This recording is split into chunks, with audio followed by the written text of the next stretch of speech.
Students, मेरी YouTube channel पर आपका स्वागत है। हमारा चैप्टर चल रहा है आपकी बुक का 5th चैप्टर सरफेस केमिस्ट्री और हमारा टॉपिक है कैटालिसिस। हमने पिछले वीडियो में पढ़ा उत्प्रेरण क्या होता है, कितने प्रकार के उत्प्रेरक है और इसकी क्रियाविधि क्या है।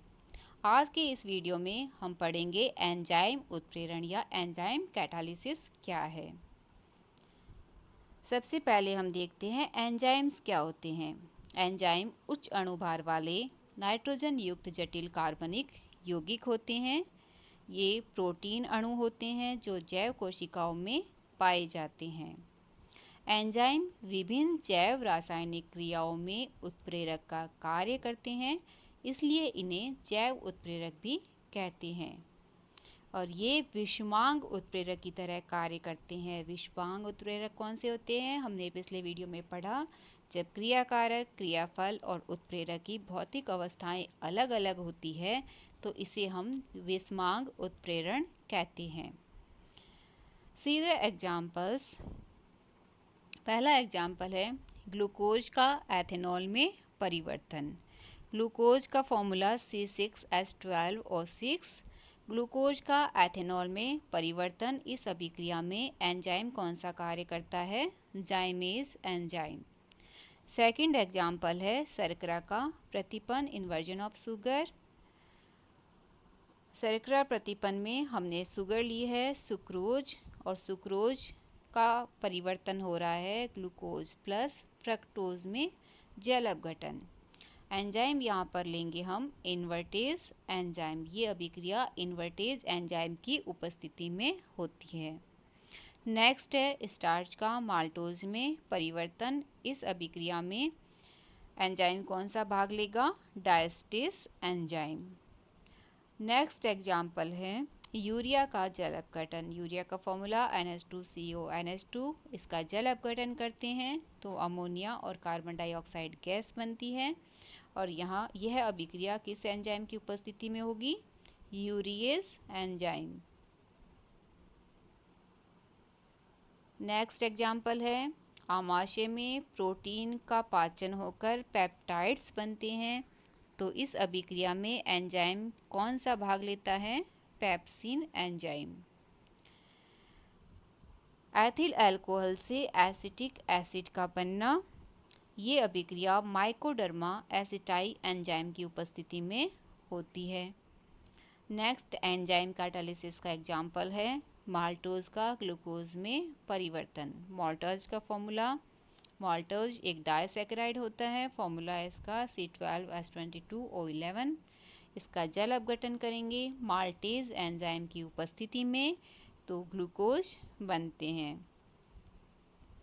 नेक्स्ट दूध से दही का बनना, लैक्टोबैसिलस एंजाइम की उपस्थिति में।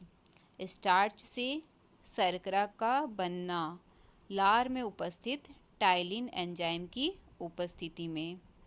और स्टार्च से माल्टोज का बनना, डायस्टेज एंजाइम की उपस्थिति में यह अभिक्रिया होती है।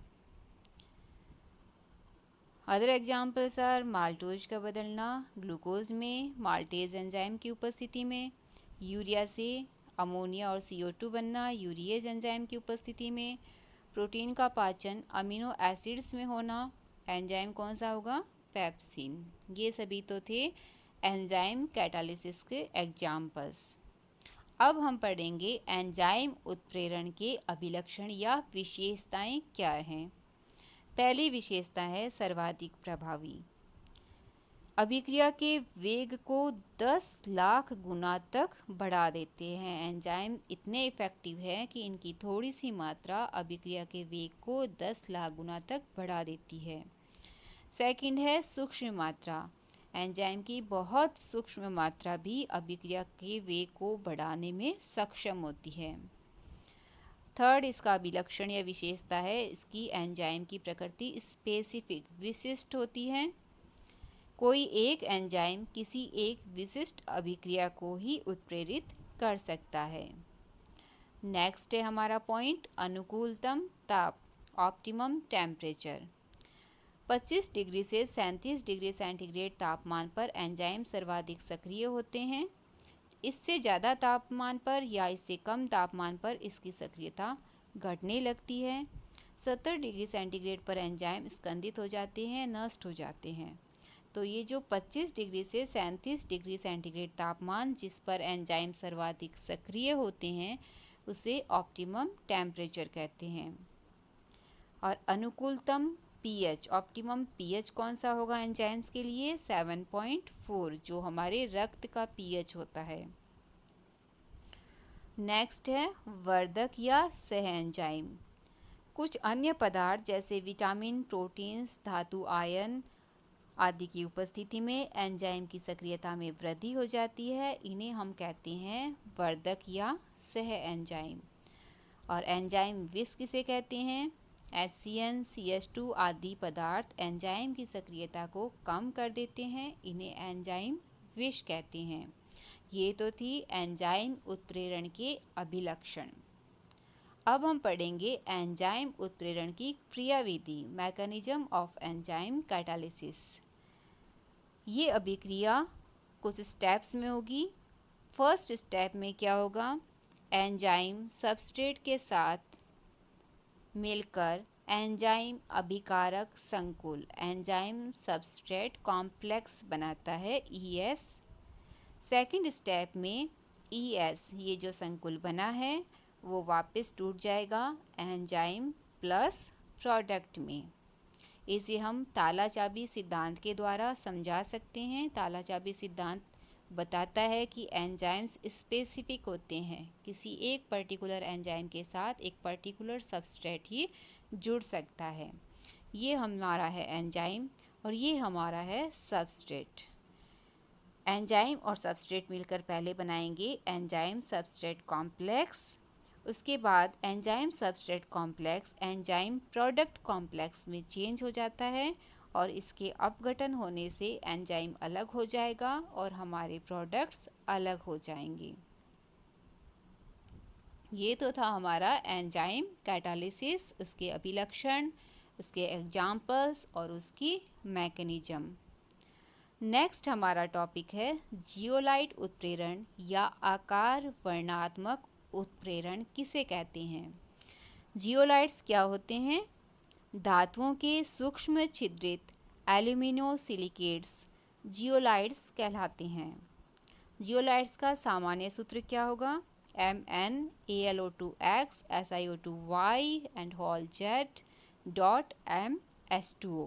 फॉर एग्जाम्पल, एक सोडियम जियोलाइट का फॉर्मूला दिया हुआ है Na2Al2 Si2O8 dot XS2O। Zeolites की त्रिविमीय संरचना में कुछ सिलिकॉन परमाणु के स्थान पर एल्यूमिनियम परमाणु आ सकते हैं। जब जियोलाइट्स को निर्वात में गर्म किया जाता है तो इसका निर्जलीकरण हो जाता है, जिससे H2O अणु बाहर निकलते हैं।